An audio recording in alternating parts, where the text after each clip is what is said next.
স্বাগতম পে টক্স বিডিতে। এখানে সরকারি চাকরিজীবী, এমপিও এবং নন এমপিও শিক্ষা প্রতিষ্ঠানের শিক্ষক কর্মচারী থেকে শুরু করে আউটসোর্সিং কর্মচারীদের নিয়ে আপডেট তথ্য দেওয়া হয়। সর্বশেষ আপডেট তথ্য পেতে এখনই লাইক দিন, কমেন্ট করুন ও সাবস্ক্রাইব করতে ভুলবেন না। ধন্যবাদ।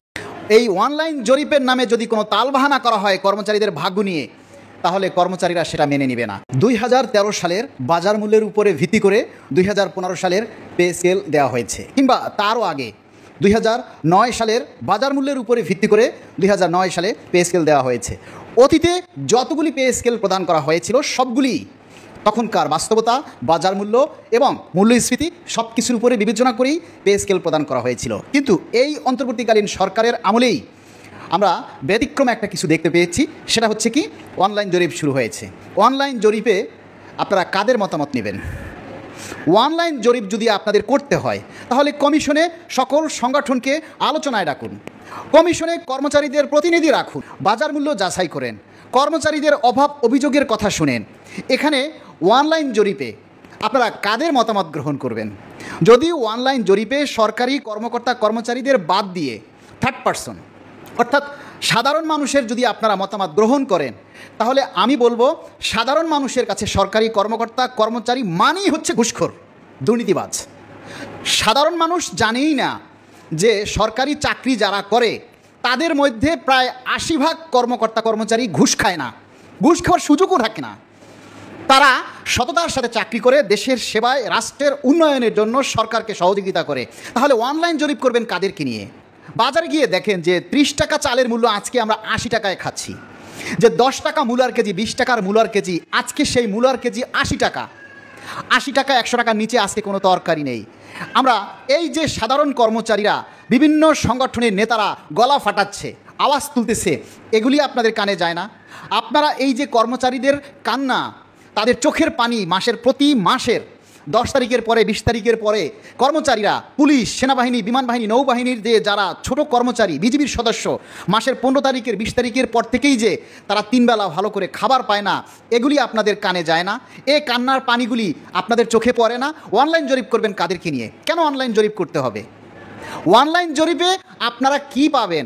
আজকে তো অনলাইনে যদি আমরা একটা প্রোডাক্ট অর্ডার করি, দেখায় একটা, বাস্তবে এসে হাতে পাই আরেকটা। অনলাইনে কি জরিপ করবেন বলেন আপনারা? যেখানে বাস্তবতা সামনে পড়ে আছে, যেখানে বাস্তবতা নীরবে নিবৃতে কান্না করছে, সেখানে আপনি বাস্তবতা রেখে অনলাইনে জরিপ করবেন। এই অনলাইন জরিপের নামে যদি কোনো তালবাহানা করা হয় কর্মচারীদের ভাগ্য নিয়ে, তাহলে কর্মচারীরা সেটা মেনে নেবে না। আপনারা যদি পে স্কেল দিতে না পারেন, স্পষ্ট বলে দিন যে না, আমরা পারতেছি না, সরকারি কর্মচারীরা সেটা মেনে নেবে। কিন্তু এই পে স্কেলের নামে, অনলাইন জরিপ নামে এত তালবাহানা, এটা কিন্তু সরকারি কর্মচারীরা মেনে নেবে না। আজকে 14 লক্ষ কর্মচারী আপনারা চুপ করে ঘরে বসে আছেন, তাই আপনাদের নিয়ে আজকে তামাশা শুরু হয়েছে।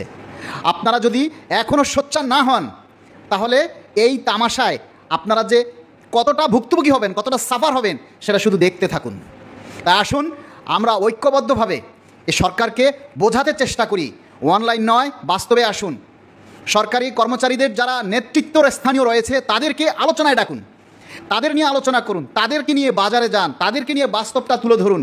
সরকারি কর্মকর্তা কর্মচারীদের অভাব অভিযোগের কথা শুনুন। কোনো পাবলিকের থেকে যদি অনলাইন জরিপ করা হয়, তাহলে কোনো পাবলিক, কোনো সুশীল সমাজ, কোনো অন্য কোনো সেক্টর কেউ সরকারি কর্মকর্তা কর্মচারীদের পক্ষে বলবে না, কারণ তাদের ভাষ্যই হচ্ছে সরকারি সকল কর্মকর্তারাই খারাপ। তাই এই অনলাইন জরিপ টরিপ বাদ দেন, এগুলি না করে বাস্তবতার নিরীক্ষে বিচার বিশ্লেষণ করে এই যে বিভিন্ন সংস্থা থেকে আপনাদের কাছে প্রস্তাবনা উপস্থাপন করা হয়েছে। বাংলাদেশ সরকারি কর্মচারী কল্যাণ ফেডারেশনের পক্ষ থেকে দাবির প্রস্তাব উপস্থাপন করা হয়েছে, বিজিবির পক্ষ থেকে প্রস্তাবনা উপস্থাপন করা হচ্ছে, সশস্ত্র বাহিনীর পক্ষ থেকে প্রস্তাবনা উপস্থাপন করা হচ্ছে, বিমান বাহিনী থেকে দিচ্ছে। এগুলি পর্যালোচনা করুন, এগুলি যাচাই বাছাই করে তারপরে দ্রুত সময়ের মধ্যে একটা পে স্কেলের প্রজ্ঞাপন জারি করুন। সরকার, অন্তর্বর্তী সরকার অথবা তত্ত্বাবধায়ক সরকারের আমলে যে সিদ্ধান্তগুলি গৃহীত হয় সেগুলি তাদেরকেই অনুমোদন দিয়ে বাস্তবায়ন করে যেতে হয়, নতুবা পরবর্তী সরকার এসে সেগুলি বাতিল করে দেওয়ার সম্ভাবনা থাকে। তাই আজকের অন্তর্বর্তীকালীন সরকারের মাননীয় প্রধান উপদেষ্টা এবং নবম পে কমিশনের সম্মানিত সভাপতি মহোদয়কে অনুরোধ করব, 14 লক্ষ সরকারি কর্মকর্তা কর্মচারীদের ভবিষ্যৎ চিন্তা করে, তাদের সচ্ছলতার কথা চিন্তা করে তারা যাতে হাসি মুখে ভালোভাবে তারা জীবনযাপন করতে পারে, সরকারের এবং রাষ্ট্রের উন্নয়নের কাজে তারা যাতে সেবা প্রদান করতে পারে নীরবে নির্বিঘ্নে, সেই জন্য আপনারা কাজ করুন এবং দ্রুত সময়ের মধ্যে এই ডিসেম্বরের মধ্যে আমরা পে স্কেল প্রজ্ঞাপন জারি চাই এবং এই পে স্কেল প্রজ্ঞাপন আকারে জারি করে আপনারা বাস্তবায়নের ব্যবস্থা করে যাবেন। সরকারি কর্মচারীরা আপনাদের কাছে আজীবন কৃতজ্ঞ থাকবে। যাদের কাছে এই ভিডিওটা যাবে, সরকারি কর্মচারী এবং কর্মকর্তা সবাই যার যার জায়গা থেকে আওয়াজ তুলুন। অনলাইন নয়, বাস্তবতা নিরীক্ষে আমরা পে স্কেল চাই। ধন্যবাদ সবাইকে, সবাই ভালো থাকবেন।